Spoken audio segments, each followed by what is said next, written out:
Mr. Bowman, just have a seat. Okay, we're on the record. I'm Judge Stokes, and we are here for the State of Georgia versus Taekwon Terrell Bowman, SPCR 2301716 J6. Jonah Pine is here for Mr. Bowman. Christian Stolf and Catherine Bird are present for the state. Okay, so we're here for the bond hearing in this matter. I'll begin, of course, with, well, I'd like to hear from the state, but it's actually the defense's motion.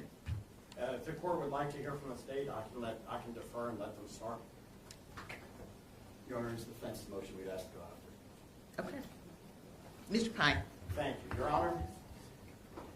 We're here today on behalf of Taekwon Bowman, also known as Quando Rondo, already in the process of filing for a bond petition and emails that have been exchanged.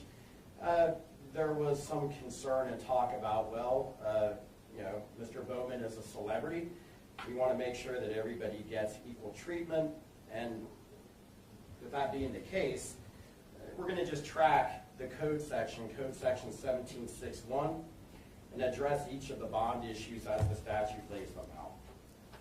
So, first issue under 1761C is whether or not my client represents a flight risk. The state would have to agree that he has 2 local residences. Those residences were searched. I'm not going to put addresses on the record for obvious reasons. Sure. But my client was born in Savannah. He was raised in Savannah. His grandmother, his mother, his father, his aunties, the mother of his child, his girlfriend, his daughter, they're all here in Savannah. If you're here on behalf of Quando Rondo, family or friends, please stand.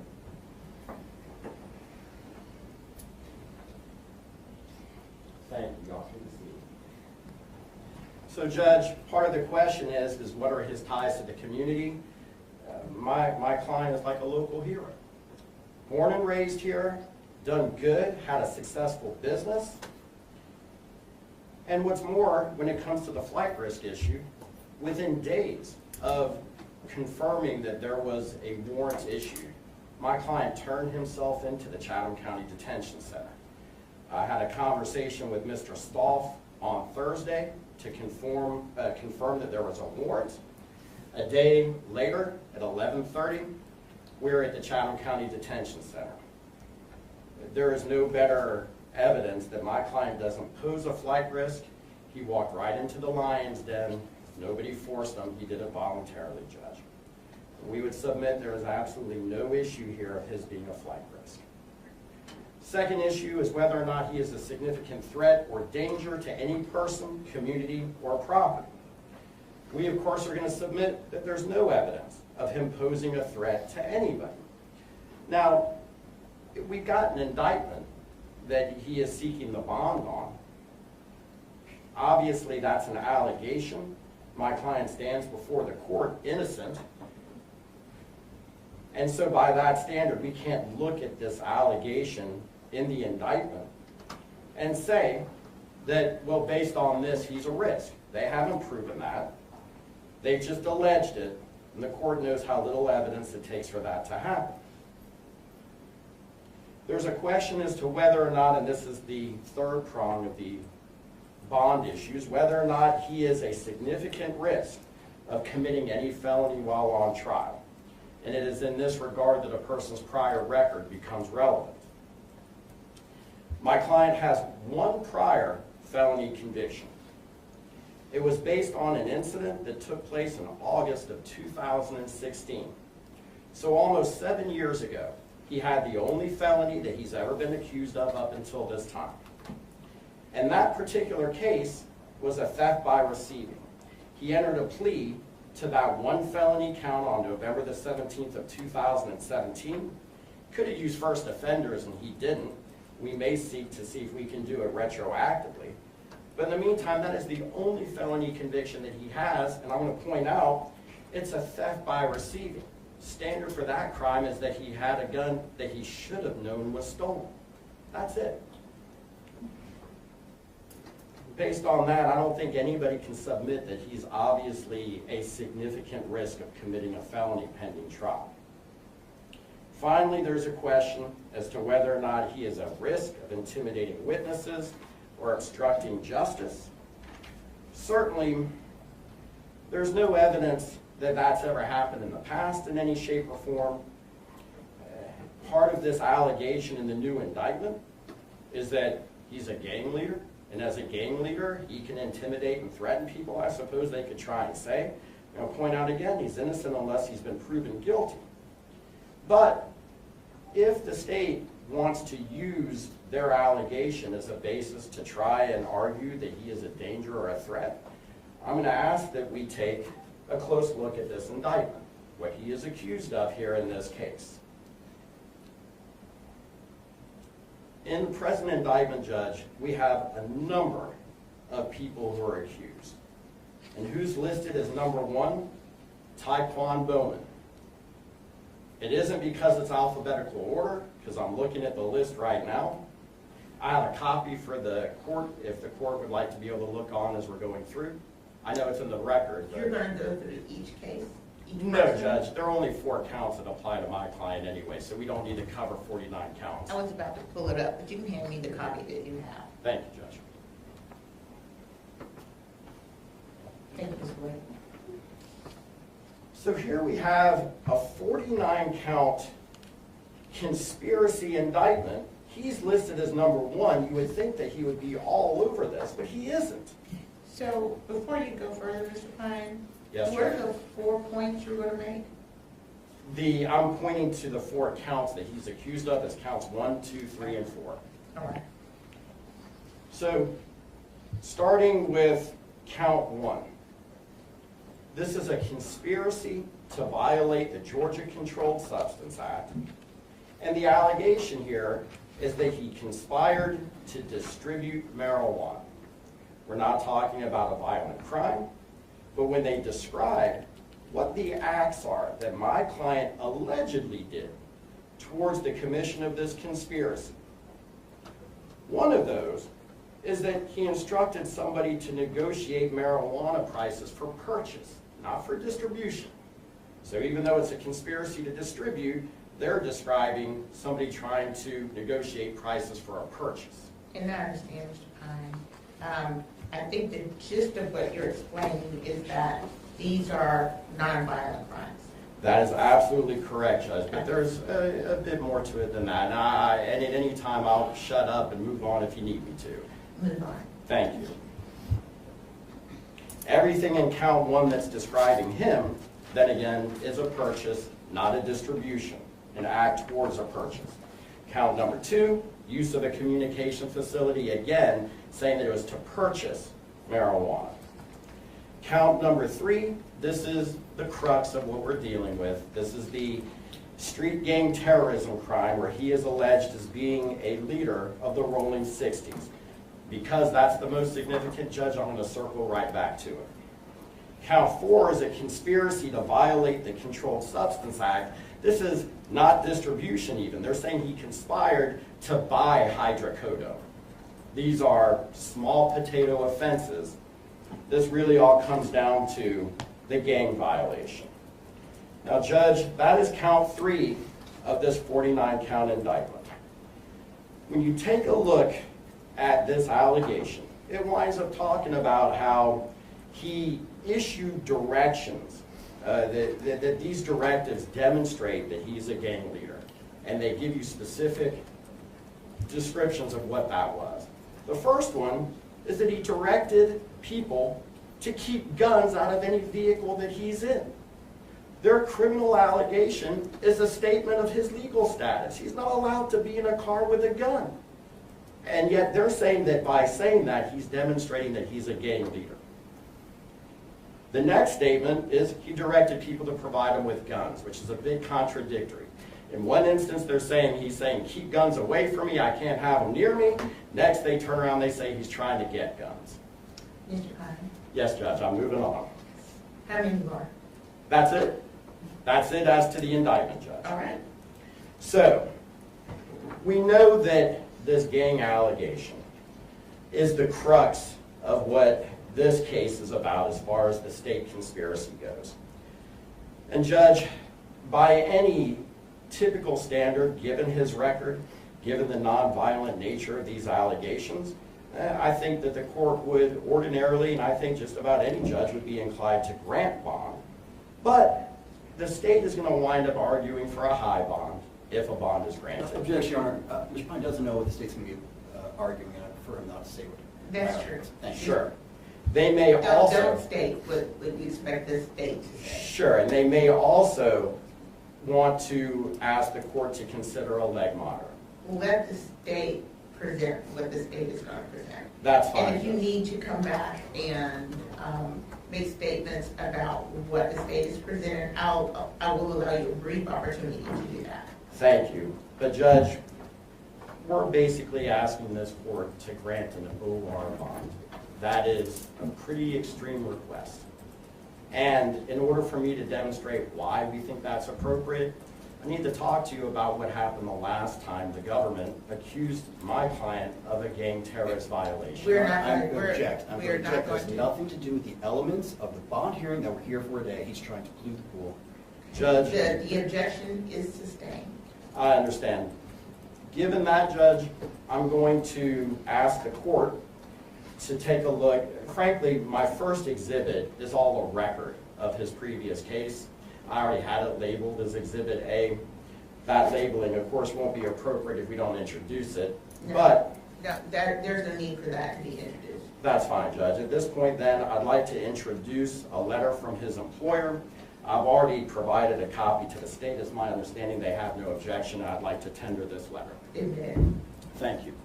And that is labeled. Exhibit B.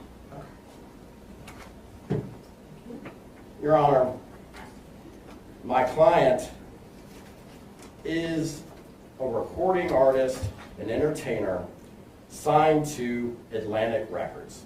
He has an incredible career. He is a rap star. And that doesn't just mean that he's working and that he's earning a living, that he's got a job. It also means that he has more than just the support of friends and family. He's got the support of one of the greatest record labels that this country has, the same record label as Led Zeppelin and Ray Charles. That's his record label. So they provided a letter to us. I would ask the court to take a moment to review that letter, if the court would be willing to look at it. It is a very heartfelt letter. It talks about his career. It talks about the opportunities that he has. It talks about what kind of resources are available. Your Honor, he submitted the letter. If you'd like to read the letter. Sustained. I Thank you. have the letter and I will review the letter. Thank you. Finally, Judge, we have got, and I've already provided a copy of this to Mr. Stolf. This is an itinerary. It demonstrates the events that my client has scheduled. Should the state request monitoring, I'm going to submit that monitoring with this kind of a profession is not really going to be very much of an option. If you would like to go ahead and present that exhibit, Mr. Stolf, do you have any objection to this exhibit? No objection, Your Honor. And And I've this been provided a copy. Okay, thank you. It is submitted. As the court can see from that exhibit, Your Honor, my client has a very busy schedule. But then again, it's not at all unusual in the music profession that nothing ever stays on schedule the way that you want it to. Flights get delayed, connections get missed, sound checks go wrong, events get changed constantly. There is absolutely no way that we can truly use a monitor to keep track of anything, nor do we have any real explanation. You're arguing something that hasn't even been presented yet. Your Honor, if they can tailor the argument to the point of a bond consideration, not what he thinks I'm going to argue. Sustained. Thank you. Okay, Your Honor, at that point, then I'll close. Once they make their argument, if I need to rebut it, I'll request that. I'll give you an opportunity to do that. Thank you, Judge. I am so sorry to the defense, but everything they thought I was going to say, I'm not going to say. So unfortunately, they just wasted a whole bunch of time. Okay, so let's do this. You don't say what the defense has said or will present, and the defense will not do that either.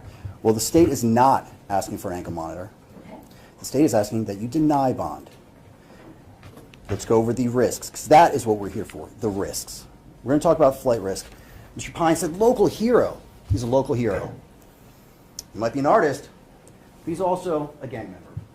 He's also a narcotics trafficker. He brings in marijuana. We know that. Objection, Your Honor. I'm going to object to the statement that he's a drug trafficker. That's not even an allegation.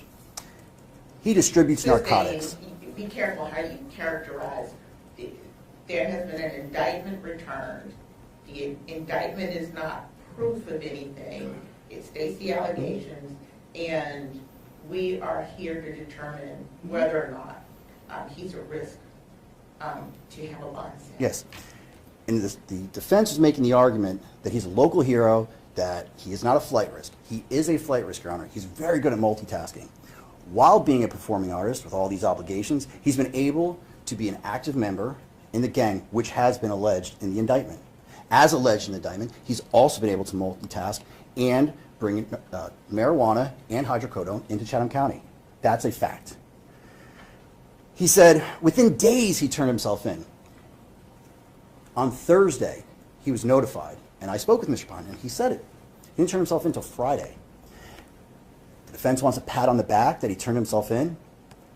He had to. There was an active arrest warrant. So yes, he knew on Thursday morning that there was an arrest warrant for him. He turned himself in on Friday. So you don't get credit for doing the thing you're supposed to do. He's a flight risk because he has funds available to him. He travels regularly to Atlanta. He spent time in other parts of the country. We have where he's in Los Angeles and in different parts of the country. He is a flight risk to leave this area. Yes, there might be many people here who support him, but he has the ability to leave this jurisdiction. Is he a threat to the community and property? Yes, Your Honor. The calls that we have show that Mr. Bowman, while at a movie with his daughter, made a phone call to other gang members, other Rolling 60 gang members, and said, there are 1,100 members up here, 1,100 is the opposition, and said, bring your guns here. His words, Your Honor. That is a danger to the community. When you have people coming to a movie theater bringing guns. Yes, ma'am. That is the language that's in the indictment. When they say bring the guns, that's what he was saying. Bring guns to a movie theater because my opponents are here. That's a danger to the community, Your Honor. And I do have that. I understand. The next one, which the defense was mentioned, that he was saying, don't have guns in the car. That's true. He did say, don't have guns when you pick me up, because he's a convicted felon. He can't be in a car with guns. That doesn't mean that he still doesn't have people come with guns when he needs it to be. And again, that's been alleged in the accusation, in the indictment. He is a risk to the community. He is also a risk to influence witnesses. There are not 18 other co-defendants on this case. These are fellow gang members. Most of them, some haven't been charged with it, but a majority of them are fellow gang members. We have him as a leadership role. As leadership, he does have power and control under the individuals below him. He can influence them. He absolutely has the ability to speak with them and get them to change testimony, take responsibility. We have seen that time and time again in other cases. So yes, he's a risk to the community. He is a risk to the witnesses, of the intimidation of witnesses. The defense had a very laissez-faire argument about the gang. Oh, it's leadership. He just says contradicting things. The Rolling 60s are currently one of the largest and most violent street gangs in Savannah. That man is the leader of them. That is a danger to the community. We also heard the defense talk about he was buying weed. He was buying it. Yeah, he was. He was buying it from the plug, and they were buying massive amounts of it. Thousands and thousands and thousands of dollars. He wasn't buying personal use. This wasn't, I'm going to have fun this weekend. No. They were bringing in pounds of marijuana to Chatham County for distribution. So yes, you can't distribute marijuana until you purchase it. So yes, he was negotiating the prices of marijuana to then sell. We ask that you deny bond. He's a risk to the community, flight risk to intimidation of witnesses, and again, the charges stripped away from whatever Mr. Bowman does for a living. If we look at him as the leader of the Rolling 60s, which he is, and we look at the charges and the threat to the community with the guns, that alone is enough to keep him in. Thank you. Thank you. Mr. Pine and Todell will give you a brief opportunity. Your Honor, everything that Mr. Stolf was talking about that presented what a risk my client posed for a bond is a part of the unproven allegations. I must state, they lofted a gang allegation against my client in 2019. Objection, Your Honor. It is not Sustained. irrelevant because Sustained. We're going to stay away from that. well, Judge, there is a credibility issue here. They're making No, an Your Honor. allegation. Judge, everybody stop. We're not going to go back into that. So, Mr. Stahl, you have a seat. Mr. Pine, you pick up. Your Honor, I'm just going to submit that all the reasons that he gave you were all allegations that the state has the burden to prove, and they have not done it. Stands before this court innocent on those charges.